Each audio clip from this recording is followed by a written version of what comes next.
All things SciComm. What does the future of science look like? What's happening in science communication? Here's your host, Nikesh Gosalia. Hi everyone, welcome to All Things SciComm. Peer review underpins the quality and integrity of scientific publishing. It is considered the cornerstone of scientific publishing. As such, it attracts a lot of interest because of the integral role it plays in the dissemination of research. Today is the first day of Peer Review Week 2022, and this is a great time to take a closer look at peer review. As most of you may know, Peer Review Week is an annual global event that celebrates the role of peer review in the scholarly publishing process. The theme for Peer Review Week 2022 is Research Integrity, Creating and Building Trust in Research, a topic that opens up a lot of very interesting avenues of discussion. And this is exactly what we're focusing on today, about how we can build sustainable peer review processes to foster research integrity. I have with me two members of the Peer Review Week Steering Committee, Jayashree Rajagopalan, who is also my co-host for this Peer Review Week episode, and Jigisha Patel. All things SciComm. Today's innovator. Knock knock. A bit about my co-host for today, Jayashree Rajagopalan. Jayashree and I know each other for over 15 years now. Jayashree leads community engagement activities at Cactus. She works on building a safe and supportive community for researchers, a space where they can have open conversations about the highs and lows of academic life, exchange shared experiences, give and get advice, support and knowledge, and grow as academics and individuals in the process. Jayashree has been part of the Peer Review Week steering committee for several years now and has been co-chairing Peer Review Week since 2021 edition. When she isn't building a community, Jayashree is busy binge-watching crime-based series, reading fantasy fiction, playing with her boisterous cats, or manifesting a post-pandemic world with no travel restrictions. Hi, Nikesh. Let me also introduce everyone to Jigisha. Jigisha is formerly a medical doctor, clinical researcher, and medical journal editor. Jigisha is an independent research integrity specialist and founder of Jigisha Patel Research Integrity Limited. She led the first team dedicated to maintaining research integrity at Biomed Central and was head of program management for the Springer Nature Research Integrity Group. She has extensive experience of managing a wide range of research integrity issues in publishing, including the investigation and management of complex cases, such as peer review manipulation in paper mills. She now uses her experience to help journals and publishers to resolve complex cases of research misconduct and provides a variety of training for journal editors, publishers, and institutions on research integrity, including a CDP certified course on research integrity strategy. She is an independent elected member of COPE Council and senior associate affiliate with Maverick Publishing Specialists. Thank you. Thank you so much for inviting me. It's a real pleasure to be here. Thank you. Thank you, Jigisha. In this Peer Review Week special episode, Jayashree and I hope to have a candid conversation with Jigisha about her experience as a research integrity specialist. And of course, we'll talk about peer review and research integrity as a whole. So let's dive in. All things SciComm. Your experience is really interesting and varied. And that's what I wanted to begin the conversation with. You trained as a medical doctor, worked in clinical practice, went on to get a PhD in clinical physiology, and eventually moved to publishing. I can see how this would have equipped you with a really wide lens to view the entire cycle of research and its dissemination. Could you tell us a bit more about your transition from clinical practice to scholarly publishing? Yeah, so, like most people, when I started out, I thought my career path was set. Medicine is a very set, clear path towards becoming, and I thought I would become an NHS consultant at some point, but life gets in the way. And two things happened. First of all, I was very interested in doing clinical research, which is why while I was still a medic, I did clinical research, which involved giving humans various interventions. And this was research in healthy people. It was physiology and people with diabetes and obesity. And part of that taught me a lot about the ethics of clinical research and doing research in humans. So already I was thinking, well, I'm moving away from just wanting to be a clinician because I quite enjoy doing the research part as well, the academic part as well. But anyway, regardless of all of these sort of interests, I reached a point where I had to make a really difficult decision because I had a young family and I had to decide, well, which path now do I follow? Because I didn't want to miss out on my family as well.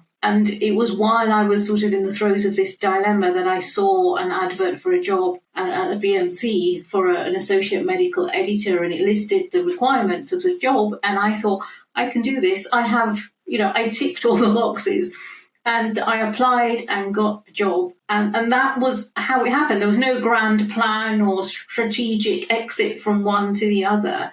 It just because life forced me to make this choice at that point in time. And I didn't know anything about publishing at that time. I'd come from clinical practice and research world. I published a couple of things, so I vaguely understood the process. But I really went back to the bottom rung of the ladder and had to relearn or learn this whole new industry from scratch. But it was the best thing I did. I don't look back from there at all. And then I guess during that process as well, I started off as a medical editor. And so it was very much focused on looking after the content of medical journals. But then what happened was that I became interested in research integrity. And again, this wasn't a planned thing, because I was looking after content in medical journals, and at the time, research integrity wasn't a thing. Everybody trusted everything that was submitted, nobody questioned. But because of my clinical experience of having done, having been very much involved in doing clinical research and involved in ethics committees and the questions they asked, when I was in an editor role and looking at the content that was being submitted, manuscripts that was being submitted, things were coming up which I was thinking, there's something odd about this, there's something worrying about this research. And I was very lucky at that time to be working very close to where the Committee on Publication Ethics used to hold its forum discussions. And at that time, that was a group of editors who came together to support each other to deal with research integrity issues. And because they were so close, the forum meetings were so close, I used to go there and to learn about research integrity and learn how to manage my own issues with my editorial hat. So that, again, was sort of an organic progression from editor to sort of a research interest in research integrity. So that's how I drifted into this in a way, but in a really positive way, I think. So you've been actively involved in helping journals, publishers, and institutions maintain and address issues related to research integrity. So in your experience, what are some of the most common research integrity issues you would find yourself stepping in to resolve? And a second part to this question, what did resolution involve in these cases? So as an editor, the kind of things I saw right at the beginning were in the medical world, in clinical research, it was questions around consent and the ethical oversight of research. So that's one whole group which is very specific to medicine and clinical research. But then really common things that occur if you're an editor are accusations of plagiarism, disputes over authorship are two big time-consuming concerns. And then there are things like accusations that data has been fabricated or falsified, or data has been stolen. So, a researcher may be visiting an institution, does some work with somebody, and then goes away and publishes that work, and then the other researchers say, "Oh, they stole our work," and so they're sort of trying to resolve or deal with this issue that is usually brought to the editor, and it's quite very. And occasionally, various other things crop up. Complicated cases that you would never imagine, but they come up. And I guess the resolution is all around the whole purpose of being an editor. The point of being an editor is to curate what is submitted, so deciding what is published and being responsible for it. So being able to say, I stand by what's published in my journal, I stand by the honesty and integrity of that journal. So if something is wrong with what has been published or something is wrong with what has been submitted, resolving it means either deciding that you're not going to publish it, or if you've already published it, resolving it means making sure that that record is corrected in some way so that readers know if there's an issue, the readers are aware of it, or if there's an issue that can be fixed or corrected, it is corrected. So the ultimate aim is always to make sure that the published record is correct and trustworthy, and that's the resolution part. That should be the ultimate aim of any investigation if you were an editor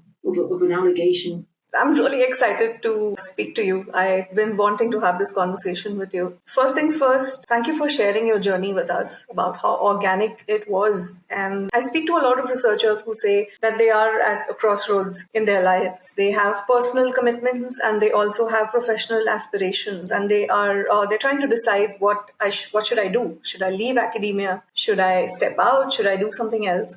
I think it's really interesting the career choices that you made or how things sort of fell in line for you, because I feel like you left academia, but you're still very much part of it. And I think that's fantastic. And that sort of gives you a very different lens to look at all of the things that you're speaking about. We're discussing research integrity a lot. And one of the most important aspects here that is related to research integrity is peer review. You are part of the peer review week steering committee. And what we're discussing this year today, as part of peer review week, is research integrity and how can we create and build this trust in research. How close is this to you?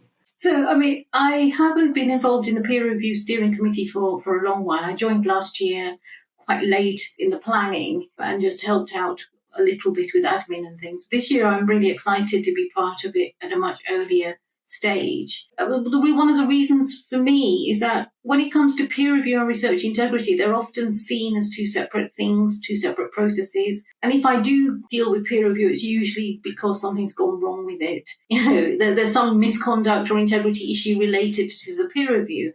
So for me, I get quite a skewed or cynical view of peer review and how it operates. And taking part in peer review week is helps me get a broader perspective on what the whole community is thinking around peer review, and it brings things into more positive things into focus for me, so that I can see peer review in a much more sort of positive context where the whole community is working together, discussing issues, but also discussing the great things that peer review can do and how to make it even better. So that was my motivation to just get involved in peer review week, because it's brilliant to just see the whole community during that week all doing things. There's so much activity happening during the week. And it's very exciting this year that it is talking about research integrity, because peer review is regarded as the measure of integrity. Something, if it's been peer reviewed, it's viewed as being trustworthy. And I think we should be asking questions about,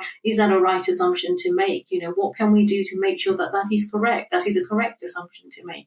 And that all ties in with research integrity and the trustworthiness of the published record. So it is very much sort of my topic and my sort of interest. So this year I'm glad I was able to get involved quite early on and be maybe take a more active role in it. Jigisha, one of the things I've always felt is how you use certain words and you make mental associations with them. Words like integrity, ethics, the first thought that you have in your mind is negative. The first association that we make with these words is negative. And what I'm really interested to see is how conversations around peer review week this year treat the subject of research integrity. Are we looking at it negatively? Like you said, maybe for you, because you're looking at it on a daily basis and you're looking at it much more closely. It does, I'm really sorry, sound like it's all doom and gloom. But I'm really interested to see what the community says about it. So we have peer review week, which is one kind of community-led event. There is another community that you're part of, which is the peer review congress. So I just wanted to understand your role in it and how has it been? So I have a longer relationship with the peer review congress. I started probably 12 years ago that I first went to a congress meeting, which was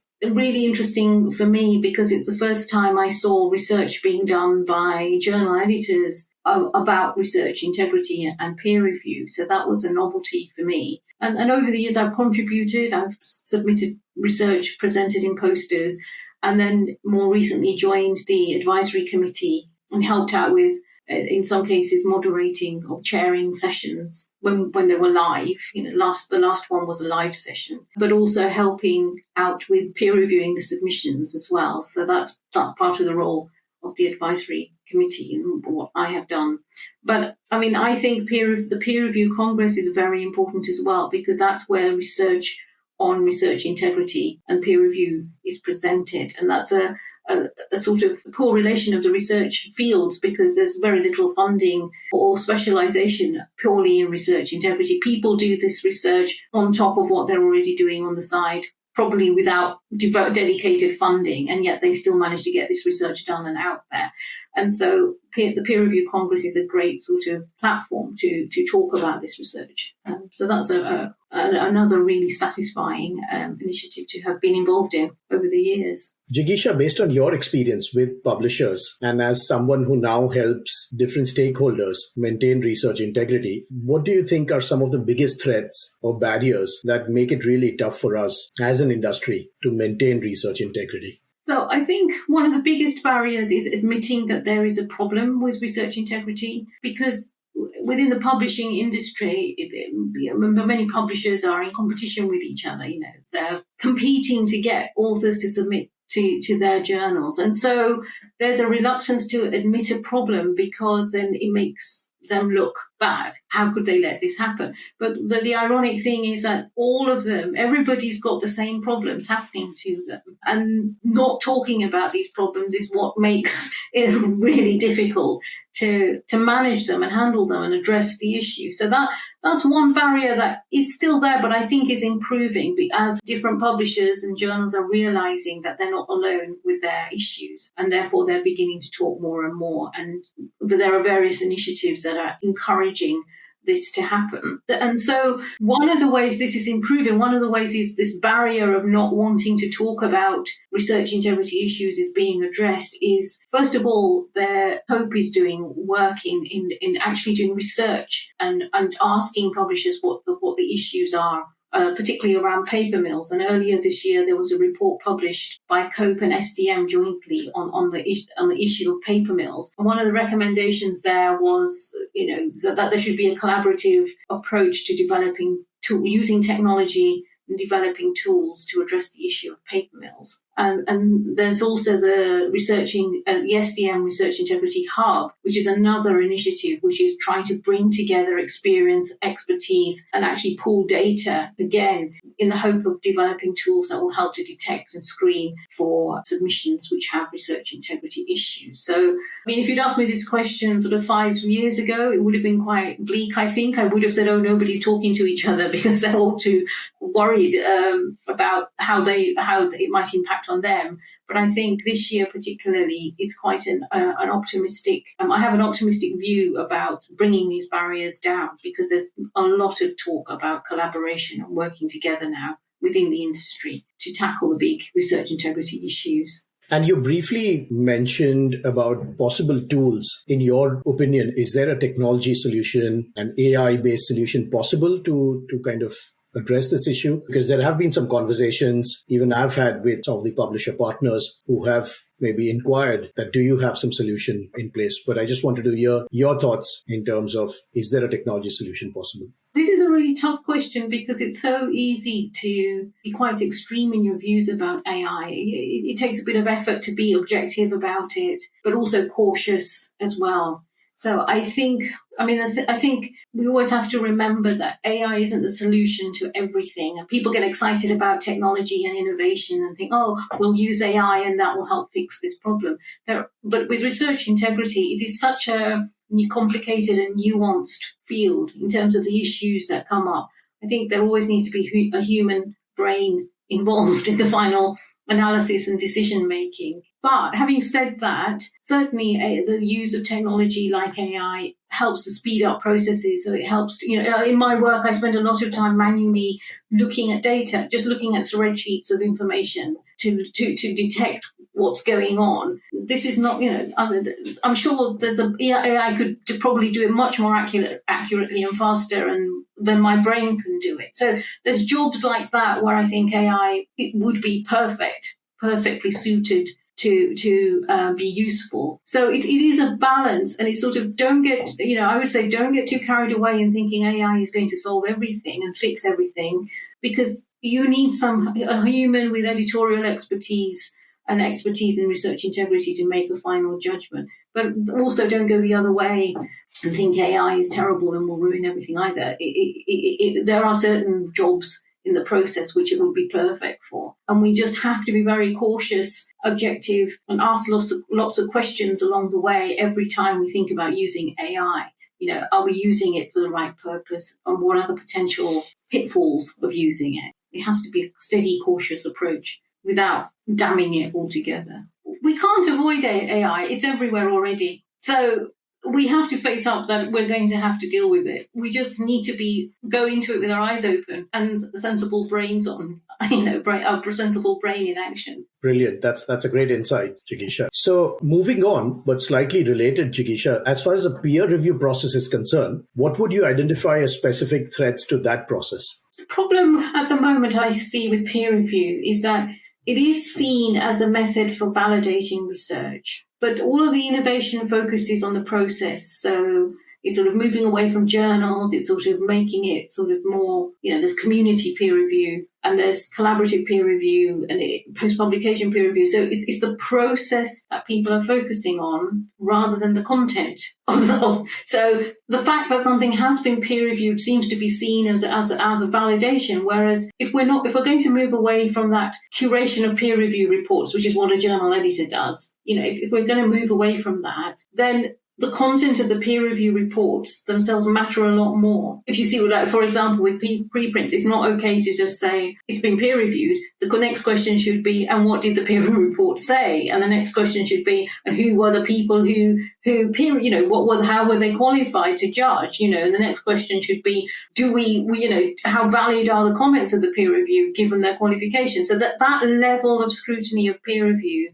I don't see happening. I see peer review as just being used as a stamp of approval. If it has been peer reviewed, it's been validated. So that's one big threat, I think, and we need to rein it in and think a bit more again about this process and how we're going to curate peer review reports. The other thing is also getting more and more complicated because of the different types of innovation, to the point that for journal peer review, there's even been a taxonomy developed to just classify different types of peer review for journals themselves. So you can see it's getting very complicated and probably focusing on the wrong thing if it's just about the process and not about the content and quality of the peer review. So I'd like to see more of that, more focus on the quality of peer review. At a macro level, what do issues around integrity indicate about the culture of scientific research? So I think in general, we have to mention the publish or perish culture, which is a really strong driving force for research misconduct. The whole careers, funding, jobs all depend very much on publishing in journals with impact factors or getting lots of citations as well. So ultimately, that is the biggest picture, is that the culture is driving the problem, and there needs to be a drive now in the opposite direction to change that culture, to reward behaviours that support the integrity of research, that support validating research in an objective way. And that includes peer review as well. Peer reviewers don't get much reward for their work. Perhaps the culture should be changing and rewarding that behaviour rather than getting lots of citations for your publications. And I guess the other and very much closely related to changing the culture is promoting open science, because that is what validates research. Open science facilitates activities that reproduce other people's research. It's a reproduction of other people's research and finding similar findings, which is the objective validation of the research. Peer review is a sort of, I don't want to say a screening mechanism. It is a faster way of checking, doing a superficial check that this is probably okay. This is in line with what science expects. This is in line with what the peers would expect a piece of research to be like. But the actual objective validation is when somebody else does the same research and gets the same or similar findings. So that's the kind of behavior we want to reward in the culture, rather than number of publications or where you've published. And collaboration is something else we should reward, rather than individual persons' achievements or glory. Because I think that's another thing about the culture, is that people want to pursue their own personal, want to develop their own personal name and achieve personal glory. And maybe we should be rewarding the people who don't do that, who seek to collaborate with others and share their data and share their expertise and abilities and things. Speaking of cultures, I've always viewed this as a two-pronged, I don't want to use the word problem, but I still want to. It's a problem of culture in two directions. One is how the entire academic progression system is structured, and it's been that way for years. We haven't questioned it. We are probably beginning to do it, but for a large part, for most of the time, for that single early career researcher who is probably in the third year or the fourth year of their PhD, or for someone who is in the postdoc, the challenges are real and the system hasn't changed for them. So I think on the one hand, it's a problem with the research culture, and on the other, I also see it as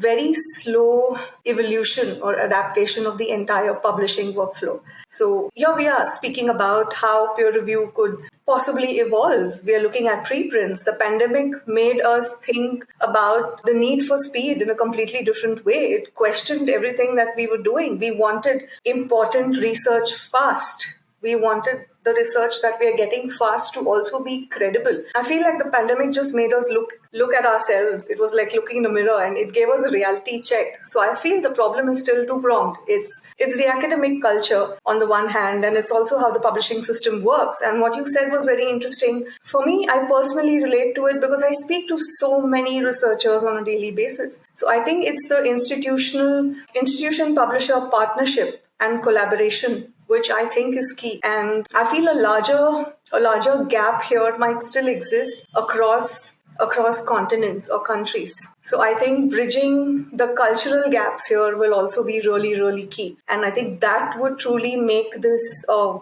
sort of global movement, a global conversation. And that is probably how we'll see real impact. Speaking of different stakeholders, so we have a lot of guidelines now for authors on publication ethics or best practices to follow. Do we have something similar for journals and publishers or institutions? My experience with COPE, which when I first joined publishing, COPE was also a growing organization which mostly had journal editors as its members, but that has also grown over the years, and now it has journal editors as members and publishers as members. And this year it's also going to open up membership to universities as well, and is working on developing that plan. And over the years, COPE has been developing standards and processes for journal editors and publishers to follow, and setting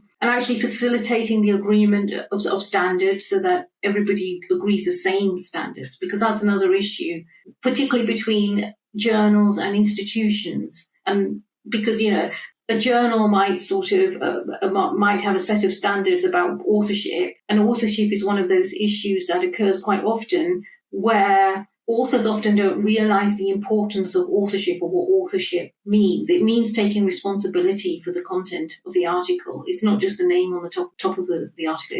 You're taking responsibility and accountability. And journals see this and may have this in their policies, but they are not equipped to investigate who deserves to be an author because they cannot investigate who did the research. This is something the institutions need to do. But when the institutions are approached for help with authorship disputes, sometimes, not all, but sometimes institutions are completely bemused by this request because they will say, well, surely, it's up to the authors to decide. It's up to the researchers to decide how they organize their authorship. So here you can see that the expectations are very different, or the standards set by the two different industries or organizations are very different. And what COPE is trying to do with institutions is to try and bring that back, bring that balance so that everybody is on the same page, everybody agrees on what the standards are, so that when things go wrong, everybody is working towards the same set of standards. So in answer to your question, what guidelines there are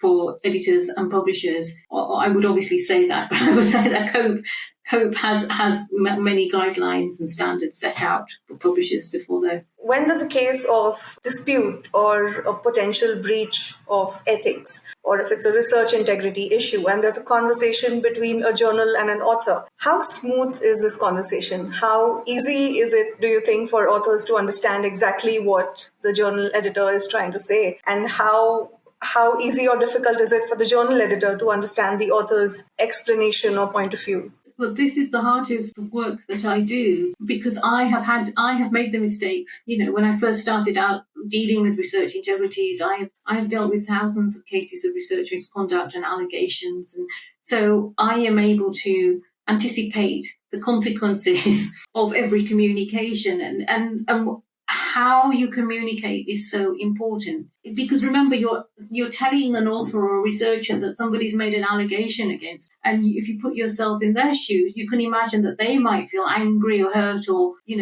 worried or frightened or whatever, because somebody's actually telling them they're doing something wrong. And it's all about how you approach authors when an allegation is made can actually make or break an investigation, and decide, it can determine the course that investigation takes. It can become very sort of adversarial, or it can go smoothly, depending on how that happens. And the problem is that for most of the time, editors are editing. They're not dealing with research misconduct. They're not research integrity specialists. They're editors. So they don't have the experience repeatedly. So they may have one or two. They won't have that experience. And therefore, it can be very challenging for an editor to even approach somebody and say somebody's made an allegation against you. It's not a pleasant thing to have to do at all. It's not a nice part of your day job to have to write that email. And that all illustrates the real need to build support systems and expertise to help editors deal with research integrity.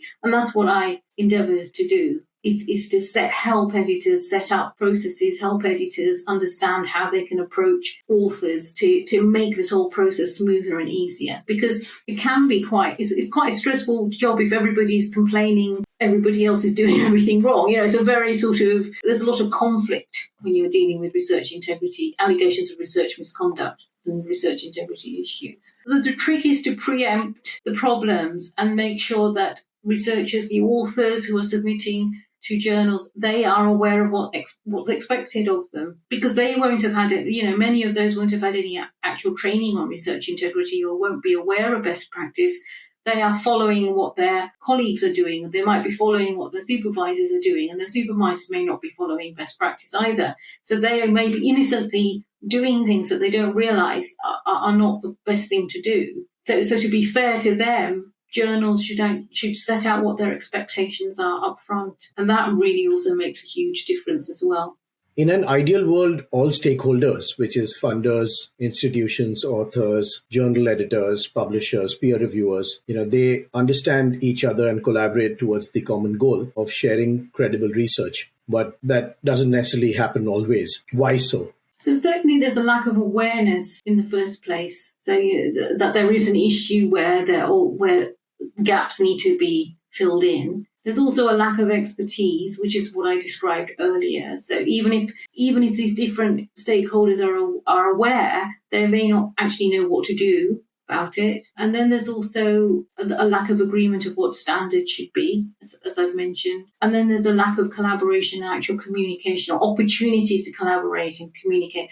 Often these different stakeholders are operating in parallel with very little sort of cross-communication. Although they're all part of the same sort of science and publishing ecosystem, then there's no cross-talk between them. And all of those things contribute to misunderstandings and discrepancies in what standards should be and complications. So you've played multiple roles so far as a researcher, author, reviewer, editor, and now consultant. How did each influence the other? And is there any one specific role that's closest to your heart? All my roles have sort of laid the foundations for the next role. So I couldn't have been an author without being a researcher. I couldn't have been an effective reviewer without being an author. I can't be a good editor without knowing what authors and reviewers do. So it's like I've put, each one has been a stone that's helped me step to the next role. And of course, as you get older, your viewpoint about what work is all about changes. So as I said, I started off thinking I was on a fixed path. That was already predefined for me. And over the years, I've come to realize that actually, no, I am more in charge of my path.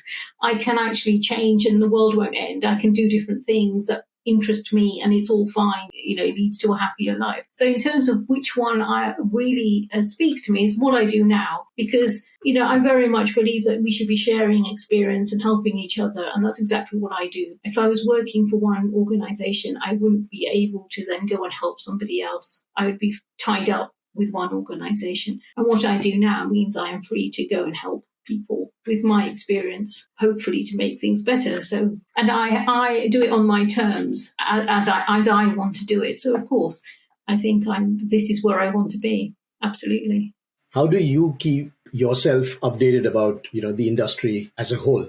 So one of the things I do every morning, I've signed up to lots of newsletters. That's always a useful thing to do, lots of industry newsletters.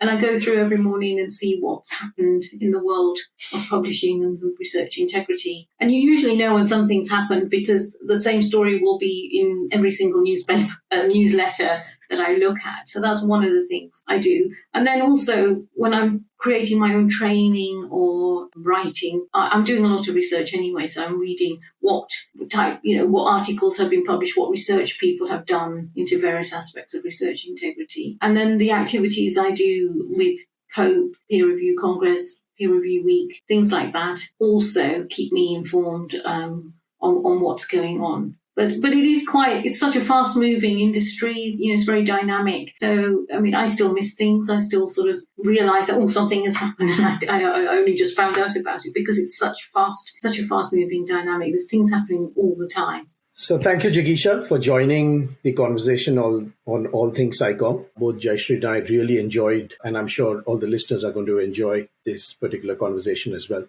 Thank you, Jigisha. Felt really great speaking to you. Thank you, Nikesh, being such a fantastic host as always. Thank you so much. It has been a real pleasure to have been invited to take part. Thank you, everyone, for joining us. You can subscribe to this podcast on all major podcast platforms. Stay tuned for our next episode. All Things SciComm is brought to you by Science Talks, a science media channel that aims to make science accessible to all. We publish articles, videos, podcasts, and magazines. To read a transcript of this episode or watch it on YouTube, visit sciencetalks.org. Also, write to us with your views, questions, and guest recommendations at contact@sciencetalks.org. Science Talks, bringing science to you.